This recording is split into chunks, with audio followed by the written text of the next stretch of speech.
Again, welcome. What you're about to see is a Reader's Theater production of The Christmas Truce by Aaron Shepard. I first encountered this play when I was teaching middle school theater several years ago.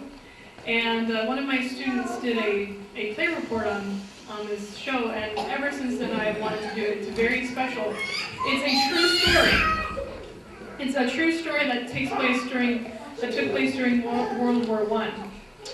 And it's in the style of Reader's Theater, which means it's more like telling a story rather than a play. So you will see the actors using their scripts, but the scripts themselves also act as props, because the characters are writing letters to their loved ones while they're on the front lines of war. They're writing to their family members back home. So I hope that you enjoy this production and let the message sink into your hearts. Again, this is The Christmas Truce by Aaron Shepard. Hope you enjoy.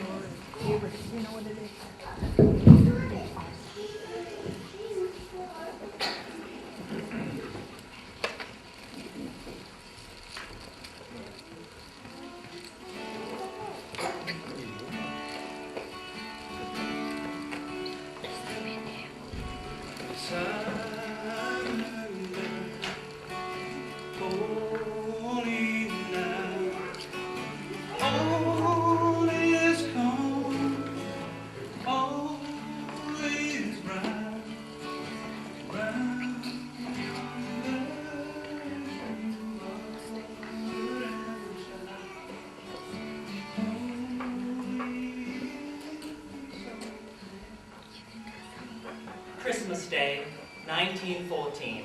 Dear Mother. My darling man. My good friend Charles. My dear sister Janet. It is 2 in the morning, and most of our men are asleep in their dugouts. Yet I could not sleep myself before writing to you of the wonderful events of Christmas Eve. In truth, what happened seemed almost like a fairy tale, and if I hadn't been through it myself, I scarce would believe it. Just imagine, will you and the family sing carols before the fire there in London? They did the same with enemy soldiers here on the battlefields of France. As I wrote before, there has been little serious fighting of late. The first battles of the war left so many dead that both sides have held back and waited for replacements to come from home. So, we have mostly stayed in our trenches and waited. But what a terrible waiting it has been, knowing that any moment an artillery shell might land and explode beside us in the trench, killing or maiming several men, and in daylight not daring to lift our heads above ground for fear of a sniper's bullet. And the rain, it has fallen almost daily. Of course, it collects right in our trenches, where we must bail it out with pots and pans. And with the rain comes the mud, a good foot or more deep. It splatters and cakes everything, and constantly sucks out our boots. One new recruit got his feet stuck in it, and his hands too when he tried to get out. Just like in that American story of the tar pit. Through all this, we couldn't help feeling curious about the German soldiers across the way. After all, they faced the same dangers we did, slogged about in the same muck. What's more, their first trench was only 50 yards from ours. Between us lay no man's land, bordered on both sides by barbed wire. Yet, they were close enough, we sometimes heard their voices. Yet, of course, we hated them whenever they killed our friends, but other times we joked about them and almost felt as though we had something in common. And how it seems they felt the same.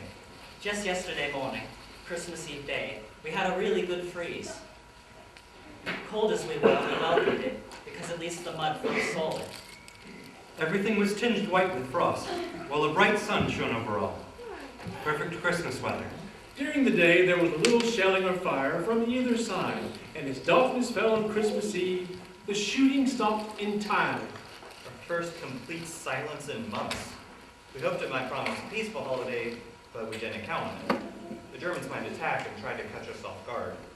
I went to the dugout to rest, and lying in my cot, I must have drifted asleep, when all at once a friend of mine was shaking me awake, saying, "Come and see what the Germans are doing." I grabbed my rifle and stumbled out into the trench, and stuck my head cautiously above the sandbags. I never hoped to see a stranger in more lovely sight. Clusters of tiny lights were shining all along the German line, left and right as far as the eye could see. "What is it?" I asked in bewilderment.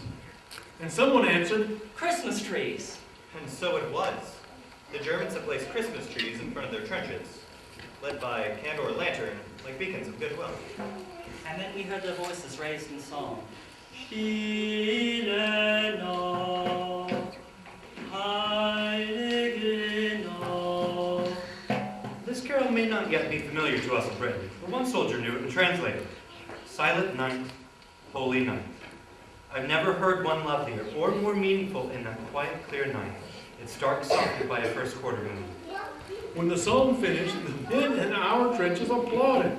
Yes, British soldiers applauding Germans. Then one of our own men started singing, and we all joined in. The first Noel, the angels did say, was to certain poor shepherds in fields where they lay. In truth, we sounded not nearly as good as the Germans with their fine harmonies. But they responded with enthusiastic applaud of their own, and then began another.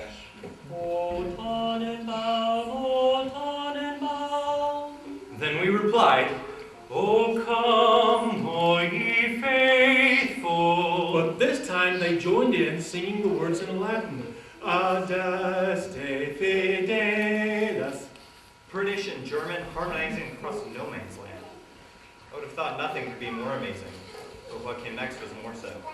English, come over, we heard one of them shout. You no shoot and we no shoot. There, in the trenches, we looked at each other in bewilderment. Then one of us jokingly said, You come over here. To our astonishment, we saw two figures rise from the trench, climb over their barbed wire, and advance unprotected across no man's land. One of them called, Send officer to talk. I saw one of our men lift his rifle to the ready, and no doubt others did the same. But our captain called out. Hold your fire! Then he climbed out and went to meet the Germans halfway. We heard them talking, and a few minutes later, the captain came back with a German cigar in his mouth. We've agreed there will be no shooting before midnight tomorrow, he announced. But sentries are to remain on duty, and the rest of you, stay alert. Across the way, we could make out groups of 2 or 3 men standing out of the trenches and coming towards us. Then some of us were climbing out too, and in minutes more, there we were, in the middle of no man's land. Over 100 officers and soldiers of each side, shaking hands with men we've been trying to kill just hours earlier. Before long, a bonfire was built, and around it we mingled British khaki and German grey. I must say, the Germans were the better dressed, with fresh uniforms for the holiday. Only a couple of our men knew German, but more of the Germans knew English. I asked one of them why that was. Because many have worked in England. He said, Before all this, I was a waiter at Hotel Cecil. Perhaps I waited on your table. Perhaps you did. I said, laughing. One German told me that he had a girlfriend in London and that the war had interrupted their plans for marriage. I said, don't worry, we'll have you meet by Easter. Then you can come back and marry the girl. He laughed at that. Then he asked if I'd send her a postcard that he'd give me later, and I promised I would. Another German had been a porter at Victoria Station. He showed me a picture of his family back in Munich. His eldest sister was so lovely, I told him I would like to meet her someday. He beamed and said he would like that very much. He gave me his family's address. Even those who could not converse could still exchange gifts. Our cigarettes for their cigars, our tea for their coffee, our corned beef for their sausage, badges and buttons, for uniforms changed owners, and one of our lads walked off with the infamous spiked helmet. I myself traded a jackknife for a leather equipment belt. A fine souvenir to show when I get home. Newspapers too changed hands, and the Germans howled with laughter at ours. They assured us that France was finished and Russia nearly beaten too. We told them that was nonsense, and one of them said, well, you believe your newspapers, and we'll believe ours. Clearly they are lied to. Yet after meeting these men, I wonder how truthful our own newspapers have been. These are not the savage barbarians we've read so much about. They are men with homes and families, hopes and fears, principles, and yes, love of country. In other words, men like ourselves. Why are we led to believe otherwise? As it grew late, a few more songs were traded around the fire, and then all joined in for, I am not lying to you, Auld Lang Syne. Good old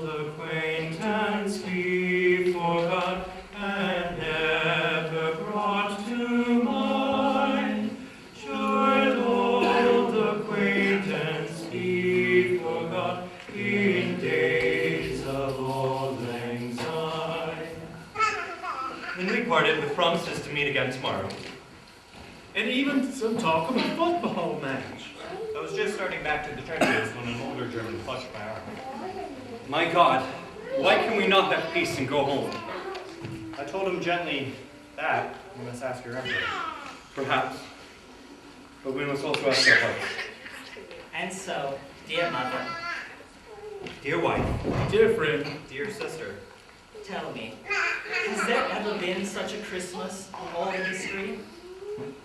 and what does it mean, this impossible befriending of enemies? for the fighting here, of course, it means relatively little. Decent fellows those soldiers may be, but they must follow orders, and we must do the same. besides, we are here to stop their army and send it home. And never could we shirk from that duty. Still, one cannot help imagine what would happen if the spirit shown here were caught by the nations of the world. Of course, disputes must always arise. But what if our leaders were to offer well wishes in place of warnings? Songs in place of slurs. Presents in place of reprisals. Would not all war end at once? All nations say they want peace. Yet, on this Christmas morning, I wonder if we want it quite enough. Yours truly, Resolved. Sincerely, With all my love, John. Andrew. Philip. Tom. Should all acquaintance be